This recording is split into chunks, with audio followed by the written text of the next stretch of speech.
Welcome to today's English session. I am DS Chakravarti, Assistant Professor of English, Government Degree College for Women, Karimnagar. In this session, we are going to discuss about the topic idioms. We are already been acquainted with the topic idioms and we have already seen three videos regarding this, and this is the sequel to this playlist that is called idioms, and this is the fourth video in the series. So the first one we are going to look into is hit the nail right on the head. The meaning is to be correct or right. That means absolutely correct is expressed through the idiom hit the nail right on the head. And let's look at the usage. When grandpa called uncle a miser, father told him that he had hit the nail right over the head because uncle never liked to part with his money, not even for his family. So we can see three characters here: grandpa, father, and uncle. And uncle is a miser who is not willing to spend money even on his family members for their welfare, for their health, or for their education, employment, and any other thing. So he is a very big miser, and when grandpa called uncle a miser, father absolutely agreed with grandpa. That means he said, whatever you mentioned is absolutely correct. So this is our first idiom. And the second one is off the top of your head. The meaning is saying something easily. So let's look at the usage to understand it better. Harita effortlessly recited the long poem right off the top of her head. Here we can see a typo. Instead of her, we can see his. We need to rectify that. So it was a mistake. So the usage is Harita effortlessly recited the long poem right off the top of her head. Everyone has their own skills. Everyone has perfection in different skills and different areas. So here we can see the example of a girl, Harita, who can remember, who can recite very lengthy sentences, lengthy stanzas from poem. So the meaning is saying something easily. That means she can say something very easily. And the third one is the idiom is over your head. Meaning in a situation leading to failure. Let's look at the usage. Maximus was in over his head in trying to fight the lion that was twice his size, but he kept on trying. Here we can come to know about something about Maximus. He is a great warrior. And what is happening here? Here he is trying to fight with a lion, and the lion was huge. It is twice his size, more than double of his size. Still, he kept on trying, kept on fighting. That means he knows that his failure is inevitable. That means he is not going to win the situation, he is not going to win the battle. Still, he is doing his duty. That means he is fighting, he is putting his efforts first. This is expressed through the idiom over your head. That means even if we know that we are going to fail, still we put on our efforts, still we try to work harder, then it can be expressed through the idiom over your head. And the next one is eat your heart out. The meaning is to be very unhappy. It's a very simple one. To be very unhappy, dissatisfied. Usage. After the team lost the football match, the coach sat in a corner and ate his heart out. Here is a situation. It's a gloomy situation, disappointed situation where one team loses the match. It happens all the time. A team wins and ultimately the other loses. The other team has to lose. So here what happened, one team lost the match and the coach of that particular team, he is very disappointed by the performance of the team. He is very unhappy. Next one, have your heart in your mouth. The meaning is to be scared or frightened. So to be scared, scare means to get afraid, frightened, horrified. Usage. When little Jack jumped from the tree top into the pond, his mother had her heart in her mouth. By looking at the example, we can understand little Jack is playing on the treetop and suddenly he jumped from the treetop into the pond, into the lake. By looking at the situation, his mother is horrified. It's a universal thing.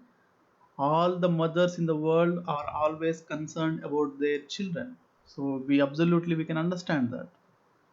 She was horrified, she was petrified. The next one, heart is in the right place. The meaning is to have good intentions. Let's look at the usage. Though many think that Aunt Jane is a rude person, her friends know that her heart is in the right place. Unfortunately, it happens all the time. We judge people by their behavior, we judge people by their appearance, and we do not really try to know what is behind their behavior. That means if someone talks with us politely, we believe that they are good people. Occasionally, or most of the times, people put on a mask on them and they pretend politeness, they pretend love and affection, they pretend respect as well. So here, Aunt Jane appears to be a rude person.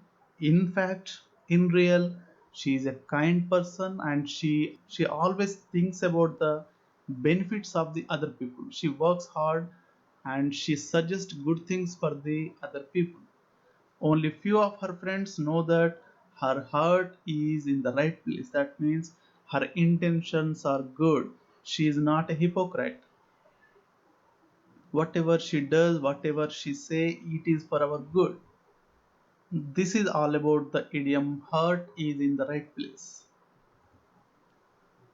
And the next one is ants in your pants.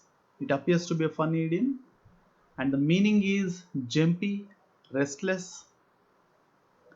Usage: Johnny never sits in one place but always hops about in class, like he has got ants in his pants. It happens all the time with the kids. They do not want to stay at a one single place. They want to jump, they want to run, they want to move and here and there all the time. Because they are afraid of the teacher, they sit calmly in the classroom, but when the teacher is absent in the class, the next moment they jump and they cry and they fight with their friends. So here the example is about Johnny. Johnny never sits in one place but always hops about in class. He jumps, he moves, he runs in the class like he has got ants in his pants. The next one, butterflies in the stomach. The meaning is a nervous feeling. What is the meaning of the word nervous? Nervous is something uneasy. That means when we feel something uneasy, that can be called nervous. Imagine you are going to appear for an interview and you are the next in the line. That means when the candidate comes out from the interview chamber, you will be the next person in the line, in the queue. Then how do you feel? You are not at all comfortable. You feel uneasy. You feel nervous. I think you understood what nervous is. Let's look at the usage. Rakesh sings at the top of his voice in the bathroom, but on stage he gets butterflies in his stomach. You might have heard about the word stage fear or stage fright. People are talkative, people participate in conversations, chats all the time with their friends, with their closed circle friends.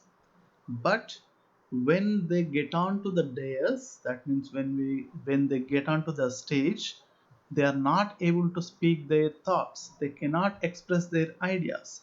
This is called stage fear because all the people are looking at you, all the audience are looking at you. You will be in the spotlight. The focus is on you, and you will start trembling, sweating, So this is called stage fear. And whenever we face these kind of situations, that is attending an interview or getting onto the a dais to speak something, then we all have butterflies in the stomach. The next one is back to square one, and the meaning is back to the beginning. Sometimes we do something and after reaching the middle of the task, we may mistake something and we have to go back and start from the beginning again. This is called back to square one. Let's see one example to understand the usage. We had built a lovely sand castle until Munna fell on it and we were back to square one. After spending so much time, so much perseverance, they built a lovely sand castle. But unfortunately, what happened? Munna fell on it and it was shattered. That means it was collapsed. And now what happened? We were back to square one. That means we have to start again from the beginning. So this is called back to square one. Next one, on cloud nine. The meaning is extremely happy or extremely joyous.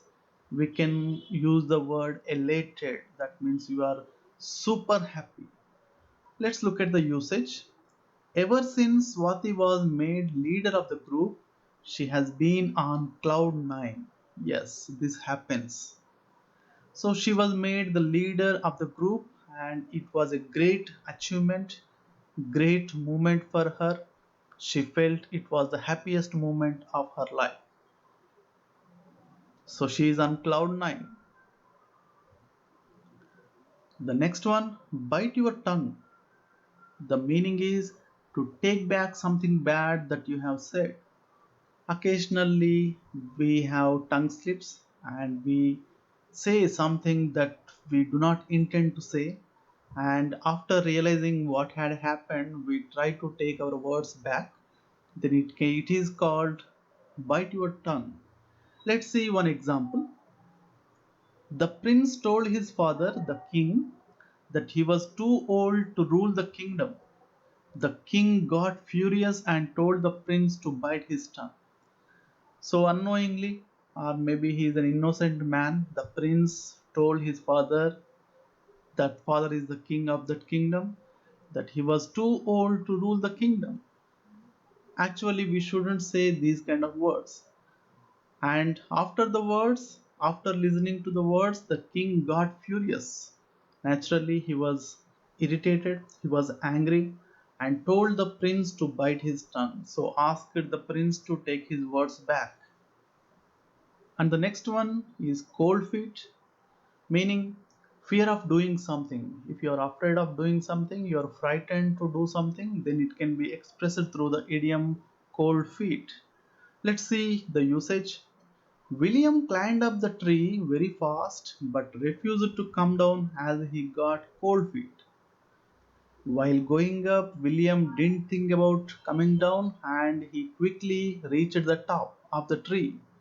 But when he looked down from the top, he was frightened, he was terrified, he was horrified, and he don't want to come down because he is afraid he may fall. This is called cold feet. He got cold feet. The next one, fight tooth and nail. The meaning is to fight fiercely, to fight without any fear, without any doubt, without any questions. So bravely we can call fight tooth and nail. Usage. An argument broke out between the two brothers about who would play first, and soon they were fighting tooth and nail. There were two brothers, and there was an argument about who would play first. And the small argument transformed into a huge quarrel, and they started fighting each other fiercely. Not a simple fighting, but a fierce fighting. That means they are bashing each other very fiercely. The next one, all ears, meaning eager to listen. So whenever someone says, "Are you listening to me?" or Should I tell you something? Then you need to say, I am all ears. That means I am listening to you. That means I am eager to listen to you. I am interested in listening to you. The usage is every time someone talks about computers, Anand's favorite subject, he is all ears. By looking at the usage, by looking at the example, we can understand that Anand's favorite subject is computers, and when anyone talks to him about the topic computers, he is all ears. That means he is interested in listening to the topic. He is eager to listening to the topic. The next one, eye for an eye and tooth for a tooth, meaning to take revenge on someone in the same way as it was done to you. Revenge is an emotion that is we can see in all the animals, including human beings. So here, what happened? Someone does something to you, or someone try to harm you, then you try to take revenge on him other time. That means you wait for an opportunity, and when the opportunity comes, you grab it and you take revenge on him. It's an emotion, and it is typically found in all the animals. Let's look at the usage. Lillian pushed Bernard into the water, so Bernard stole Lillian's clothes. That's what I call an eye for an eye and a tooth for a tooth.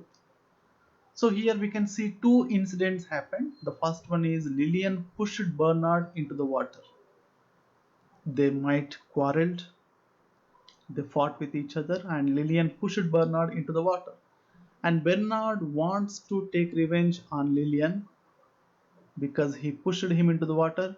So Bernard waited for the opportunity and stole Lillian's clothes. So this is the revenge that Bernard taken. That's what I call an eye for an eye and a tooth for a tooth. Next one, spill the beans. And the meaning is to give away a secret. If you reveal a secret, that is simply called spill the beans. We all cannot hold secrets. Some are very good at holding secrets, hiding the secrets, but some they cannot hold the secrets, and what they do, they reveal to any other person. They reveal to some other person. Let's look at the usage. When the policeman threatened the thief, he spilled the beans about the house that he had robbed. A thief was caught by the police. During the interrogation, they threatened him and he was afraid and he spilled the beans. That means he told them all the robberies he committed earlier. So, this is all about the idiom spill the beans. Next one is piece of cake. Piece of cake is a very popular idiom that we can understand. We can remember that it is used for very easy tasks. If it is a very easy task, you call it a piece of cake. Let's look at the meaning. An extremely easy thing to do. Extremely easy. The easiest thing that can be done. The easiest thing that we can do. The usage is making my breakfast is a piece of cake. So I can make a breakfast very easily. I don't worry about that very much. Simply I take some cornflakes into a bowl and I pour the milk into the bowl. That is my breakfast. So making a breakfast is a piece of cake. 18th one, the next one, go bananas. And the meaning is to become crazy. Usage, in the middle of the night, my brother starts singing at the top of his voice. Looks like he has gone bananas. In the middle of the night, we know about the social customs. We try to follow those social customs, and one of those customs is we do not make loud noises during the night, especially in the midnight. So here what happened, in the middle of the night when everyone is sleeping in the home and in the neighborhood, my brother starts singing at the top of his voice. So he started singing loudly. Looks like he has gone bananas. He might be mad. He's crazy. The next one, not your cup of tea, and the meaning is something that is not of your taste or liking. Something that doesn't suit you is called not your cup of tea. Something that is related to your taste, your choices. Joan is very bad at tennis. It's just not her cup of tea. So tennis is not suited for Joan. It is not suitable for Joan. Next one. Out of the frying pan and into the fire. Frying pan is very hot and fire is hotter. And the meaning is from a bad situation into one that is worse. Bad and worse.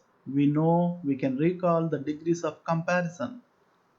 Bad, worse, worst. Bad is the positive degree, worse is the comparative degree, and worst is the superlative degree. So, bad is the milder one, worse is the harsher one. What happened here? Out of the frying pan into the fire. Let's look at the usage to understand it well. Raju escaped the bears, but as he came out of the bush, the bees stung him. Raju was chased by the bears, and luckily he escaped from the bears, but unfortunately again the bees stung him. He had so many bites of bees. That's what I call out of the frying pan into the fire. His situation is worsened. The simple thing is, his situation is worsened. Sell like hotcakes, meaning to sell very easily.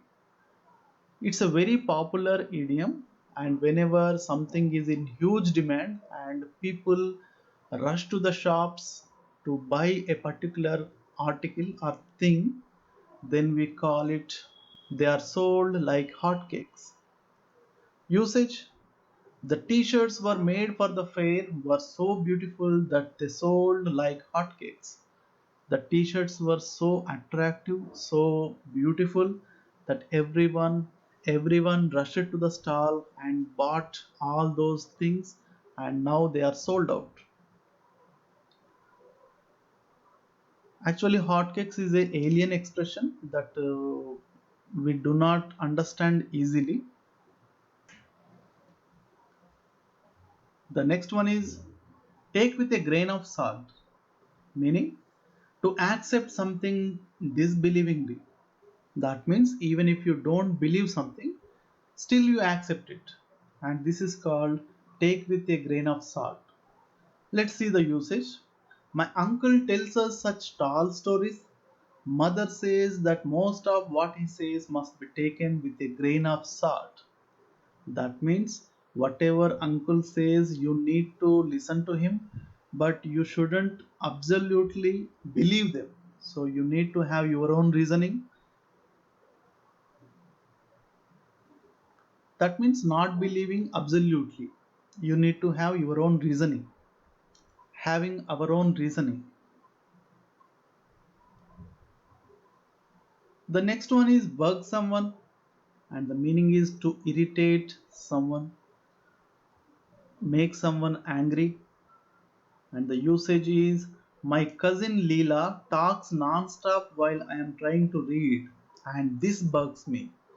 If you are trying to read something, maybe you are preparing for an examination that is due tomorrow, and your friend or your cousin talks to you about something that is not that important, then you get angry. That bugs me, that makes me irritated. The next one, catch more flies with honey than with vinegar. The meaning is to accomplish more by being polite. In many occasions, we can do miracles by asking things politely, and you shouldn't be ready to invite a quarrel all the time, and you shouldn't be ready to start an argument. First, you need to begin with asking politely. Almost all the times, you get the results quickly, and this is wonderfully expressed through the idiom catch more flies with honey than with vinegar. That means honey means asking politely, sweetly, and vinegar means taking a quarrel, inviting a quarrel. Next one, stir up a hornet's nest, and the meaning is to cause trouble. It's like a honeybee's nest also. We can assume honeybee's nest. And the usage is when the entire family had gathered for Christmas, Uncle Henry came along and stirred up a hornet's nest by quarreling with grandfather about spending so much money. It's a wonderful occasion, it's a happy occasion. Everyone is in the celebration mode, everyone is happy, their mood is good. And at the time, Uncle Henry came and started a quarrel with grandfather. So he stirred up a hornet's nest. So he changed the mood of the situation. He spoiled the mood of the situation. Two faced, it's a simple idiom that can be understood by anyone. Two faces, two faced. The meaning is false, dishonest, deceitful. That means hypocritical. That means putting a mask on ourselves. The usage, nobody believes Jessica because she is so two faced. She always says one thing and means the other. She doesn't tell you what she is going to do. She says something and does something. She puts on always a mask and she is hypocritical. Nobody can tell what is in her mind, what her thoughts are. So this is called two faced. And the next one, all thumbs, meaning clumsiness. Though his father is a very good carpenter, Hari cannot even build a stool. He is all thumbs. So Hari is so clumsy. Though his father is a good carpenter, and every carpenter may teach his son about carpentry at home, still Hari cannot even build a simple furniture piece, that is a stool. So he is very clumsy. He is all thumbs. The next one, born with a silver spoon in your mouth. That means born rich. To be born into a very wealthy family. Sita has more than 60 dresses in her wardrobe. It seems that she was born with a silver spoon in her mouth. If Sita has 60 dresses in her wardrobe, we can assume that she is very rich, and by birth she is rich. Then we can express through this idiom, born with a silver spoon in your mouth. Get something off your chest, to talk about something that is bothering or worrying you. Whenever something bothers you, whenever something worries you, you try to share that incident or some that thing with others so that you get relief, or you may receive some suggestions or advices. So this is expressed through the idiom get something off your chest. Sunita always goes to her favorite aunt Manjula when she wants to get something off her chest. If something worries her, she shares the thing with Aunt Manjula and she gets relieved. Beauty is in the eye of the beholder. Different people have different opinions. People have different tastes. The movie you like may not be liked by your friends. The dish that your friends die for may not be liked by you. You may not like the particular dish. So people have different ideas, different tastes, different opinions. Aunt Bella thinks that lizards are beautiful and magnificent creatures. I guess beauty is in the eye of the beholder. Most of the people, most of us are scared of lizards, and here Aunt Bella thinks that lizards are beautiful. So beauty is in the eye of the beholder.